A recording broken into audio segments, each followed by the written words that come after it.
জয় মা কামাখ্যা। আমি শ্রী মোহনরাজ মহারাজ, মা কামাখ্যা তন্ত্র সাধক।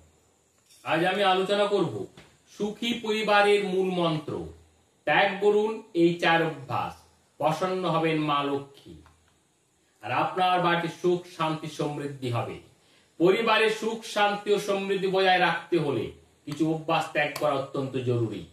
জ্যোতিষশাস্ত্র অনুযায়ী এই অভ্যাসগুলো পরিবারের সদস্যদের মধ্যে অশান্তি বাড়ায় এবং মা লক্ষ্মীকে রুষ্ট করে, ফলে সুখ শান্তি নষ্ট হয় এবং পরিবারে নেতিবাচক প্রভাব পড়ে। প্রথম হচ্ছে হিংসা। মনের মধ্যে হিংসার জন্ম দেওয়া পরিবারের জন্য অত্যন্ত ক্ষতিকর। হিংসা শুধু অন্যের ক্ষতি করে না, নিজের মানসিক স্বাস্থ্যকেও দুর্বল করে তোলে। এর ফলে মনে সন্দেহ ও নেতিবাচকতা জন্ম নেয়, যা পরিবারের সদস্যদের মধ্যে সম্পর্ক নষ্ট করে। লক্ষ্মীর আশীর্বাদ পেতে হলে হিংসা ত্যাগ করা উচিত। তাই প্রত্যেককে আমি বলে দিচ্ছি, হিংসা মনে আনবেন না, হিংসা করবেন না। হিংসার জয় কোথাও হয় না, হিংসা সব সময় পরাজিত হয়, মাথায় রাখবেন। অহংকার।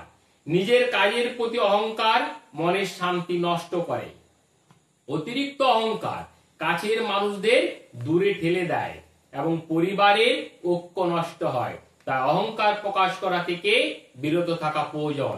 অতিরিক্ত অহংকারী হবেন না, দর্পচূর্ণ হবে। তাই অহংকার বর্জন করুন বা অহংকার থেকে পুরোপুরি বিরত থাকুন। অপরিচ্ছন্নতা।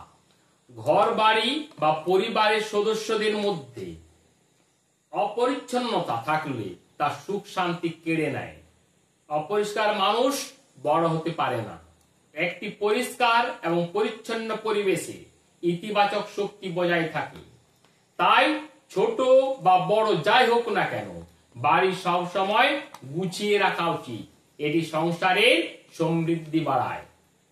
নাম্বার 4, পরিবারের সদস্যদের পছন্দকে গুরুত্ব না দেওয়া। একটি পরিবারে প্রত্যেকেরই নিজস্ব পছন্দ অপছন্দ থাকে, সেগুলোকে গুরুত্ব না দিলে সম্পর্ক নষ্ট হয় এবং অহেতুক অশান্তির সৃষ্টি হয়।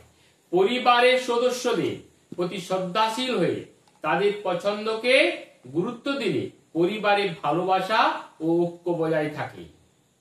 তাই জ্যোতিষশাস্ত্র অনুযায়ী এই বদভ্যাসগুলোকে ত্যাগ করুন। পরিবারের সুখ শান্তি ফিরে আসে এবং মা লক্ষ্মী প্রসন্ন হন। আমি আরেকবার বলে নিচ্ছি, পরিবারের সদস্যদের পছন্দকে গুরুত্ব দিন। বাড়ি বা নিজে অপরিচ্ছন্ন থাকবেন না, মনে হিংসা আনবেন না বা অহংকারী হবেন না। এগুলি যদি আপনি ত্যাগ করতে পারেন, অবশ্যই অবশ্যই পরিবারে সুখ শান্তি ফিরে আসে এবং মা লক্ষ্মী আপনার পর সদয় হন। আপনার উন্নতি অবশ্যই হবে। যাই হোক, দেখা হবে সামনের ভিডিওয়। ততক্ষণ ভালো থাকুন, সুস্থ থাকুন। নমস্কার।